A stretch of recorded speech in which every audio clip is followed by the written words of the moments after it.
Today's video is going back to basics to answer the question, what order do I apply my products in?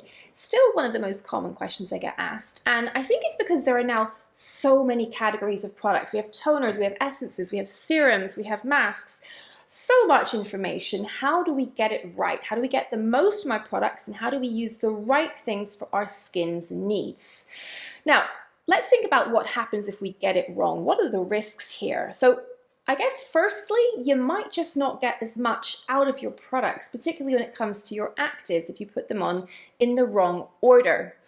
But if we get sunscreen application wrong, as so many people still do, you're simply not going to get the protection level promised on pack. And that could wreak disaster if you put yourself at risk thinking you are properly protected. And then let's think about if we don't apply our products correctly. If we rush it, for example, then what happens? Well, basically your morning can just, go to pot. You start to pill when you put on products too fast, things don't sit right, and basically you have to take the whole lot off and start again. Now, no one wants that. So today I'm going to give you the pearls of wisdom needed to structure the right routine for your needs, what's important and what's not. Now, if I think of the most basic skincare routine and the ingredients it needs to have to be effective, to me that means a simple single cleanse, morning and night, no need for different cleansing, morning and night. A moisturizer, something to protect your skin barrier and reduce transepidermal water loss. And a sunscreen, a broad spectrum high factor sunscreen to protect you against UVA and UVB. Now, it still surprises me that people can even get moisturizer and sunscreen the wrong way round. Sunscreen is your most important outer layer. It's always the last layer of your skincare. And if you're using moisturizer, it goes before it. Not everyone will need moisturizer. I know lots of guys who don't like heavy product feeling on their skin who'll simply skip moisturizer altogether and simply use a sunscreen after cleansing. Every sunscreen will have some degree of moisturization properties because it contains a vehicle that carry those filters.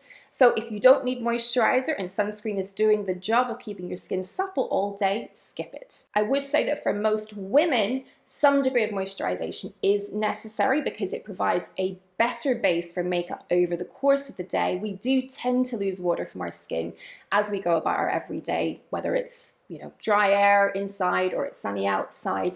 Transepidermal water loss does mean that our skin tends to be drier at the end of the day, and that can make makeup not look so nice on your skin. So if in doubt, a bit of moisturizer under your SPF will mean that makeup sits better. So the complexity arrives when we start to tackle problems or to try to make the skin look more beautiful. We're not just maintaining it. For me, there are a lot of categories out there, but at the end of the day, I believe that we get the most return on our investment, both in terms of our time and our cash, when we use leave-on products that contain the right active ingredients to target the concerns that you might have. Now, let's imagine that those are simply concerns with tackling the signs of sun damage and premature aging. So fine lines, dull tone, a little bit of texture, those kind of things, right?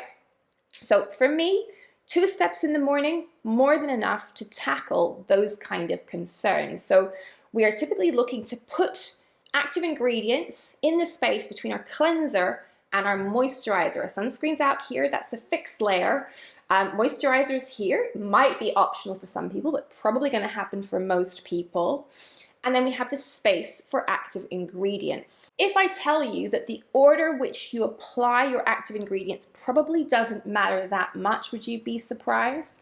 The reality is that what we put on the skin, next to the skin, if it's going to penetrate, will penetrate, even if there's something else underneath it. So whether you put niacinamide on first or vitamin C on first, they're both going to get into your skin. So what does that mean practically? Well, it means you can apply products based on how well they layer, and I think that's super important.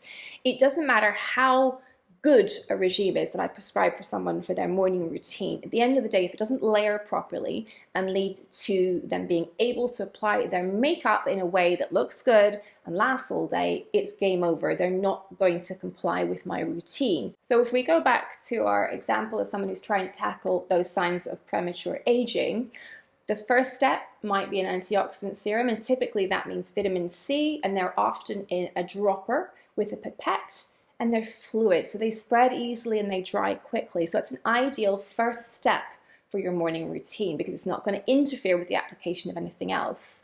Then you might go in for something more targeted, whether it's for collagen or for brightness, let's say niacinamide or azelaic acid. Something like Brightly would be a great next step. It's going to be absorbed quickly, it's going to layer nicely with your antioxidant serum, and it's going to provide a nice base for makeup later on. One really doesn't have to wait too long at all. So for me, if a product is touch dry and with a vitamin C serum, that's typically 30 seconds, and I'm ready to go on to my next layer. For something a little bit more viscous, so Brightly is a little bit kind of thicker than a typical antioxidant serum, I might leave a minute. So I might do something like brush my teeth, because that's the layer that you want to dry down nicely, so when you put your moisturizer and your sunscreen on, everything stacks well. Now, a question that comes up a lot is, should I apply product to dry skin or damp skin? Now, damp skin is more receptive to product. It will absorb more effectively because there's a little more space between the skin cells for product to penetrate. However, if you have sensitive skin, this may not be desirable. So if your skin is more on the sensitive side, do pat it dry completely before moving on to your next step. The next question I hear a lot about mixing active products is, does the pH matter? And the answer is quite simply, no, it doesn't really, because your skin's pH is 4.5 or thereabouts, and it's maintained by the acid mantle created by your microbiome. And whatever product you put on will usually be formulated somewhere in that ballpark, apart from vitamin C, which is formulated a bit lower. But there are systems in place to bring everything back to homeostasis, meaning that that pH of 4.5 in your skin is maintained. So don't overthink it. Don't worry about the pH of your products. Your skin will do what your skin does and make everything go back to baseline. So it's morning time, we have our serums on. If you're using an eye product for the daytime, now is a good time to apply it. Oftentimes we're again focused on fine line prevention, antioxidant power, and sometimes your face serums will suffice in terms of treating your eye area. I'm not especially obsessed about using an eye product in the morning, but if you find that your eye makeup goes on better when you use a dedicated eye product with those kind of active ingredients, antioxidants like vitamin C, niacinamide, and other skin brighteners, then please feel free to go ahead. So that's your morning routine sorted. Now, you may note that I didn't mention toners or essences or any of the other kind of more vogue-ish categories, and that's because you can't dose actives that way. You don't know how much you've deposited, and at the end of the day, anything you can get in a toner can also be found in a serum at a more measurable quantity. So you can actually check in with yourself and see how much of a response you're getting to a particular active ingredient. So I would always urge you to invest in leave-on products with active ingredients rather than ones that are wipe-off that are going to give you a more vague and undefined result. So moving on to nighttime, and your basic structure will be a cleanser and a moisturizer, and nighttime might be a good time to lean in more to those that are occlusive based and a little bit richer. Again, we want to trap that essential water in your skin's outer layer, the stratum corneum. It's a good time to really go about doing some barrier repair. Your skin will have gone through a lot during the day, what with cleansing, exposure to UV and the elements and whatnot. So now is a good time to really strengthen your barrier and make it resilient for the next day. So you've cleansed. Now, you might want to apply your eye cream after cleansing. I do think an eye cream at night makes sense. We want this area to repair and regenerate and stay firm and taut and bright.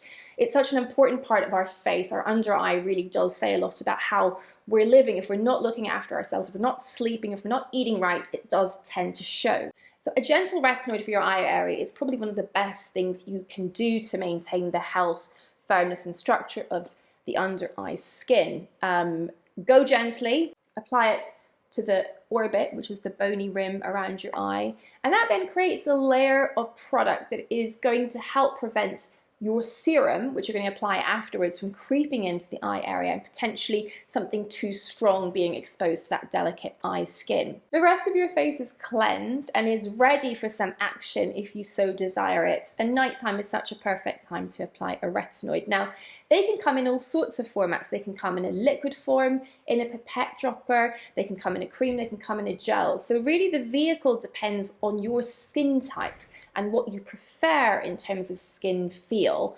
I personally prefer something that's either a cream or a gel. Again, I find it more controllable in terms of the dose that you're using, and it's easier to ensure that you're getting an even application, because products that are very liquid just tend to be harder to distribute evenly across the skin. Retinoids often work best by themselves, but certainly in the clinic I will also use them alongside other ingredients like hydroquinone, so skin brighteners, things that pair really well with them and give a synergistic action. And that might be a reason to use a second layer on top of your retinoid. But for many, I find a retinoid on its own at night is so impactful as to really be the only thing that you need to think about doing. So just make sure you're using the retinoid at night after your cleanser, and then apply your moisturizer over the top. Now, the one exception to that might be at the beginning when you're actually getting used to using your retinoid, and it's perfectly fine to invert the two and do moisturizer before your retinoid. And the reason for this is to simply slow down the absorption of your retinoid, so it potentially will be less irritating and challenging to your skin barrier. If you want to know more about these different techniques that I use when it comes to layering, do watch my other video where I highlight the key techniques to layering that make such a difference to my clinical practice. That's it. Your nighttime routine potentially is very simple. Now, in this video, I've gone through the product groups I think are important, where they sit with each other, and the nuances to applying them, where you have to take a lot of care and where you simply can just get on with things. I think there is far too much noise around the right ingredients and things cancelling each other out. At the end of the day, don't overcomplicate things. You shouldn't need a chemistry degree to work out what's best for your skin. Focus on a couple of key actives in whatever format you prefer. Get your basics right. So you've got your cleanser, your moisturizer, your sunscreen. That's really the heart of any solid routine. And then stick with that routine and track your progress so you really do understand what results you're getting from your routine. Hope that helps, guys. Any questions, leave them for me down below, and I'll see you again soon. Bye for now.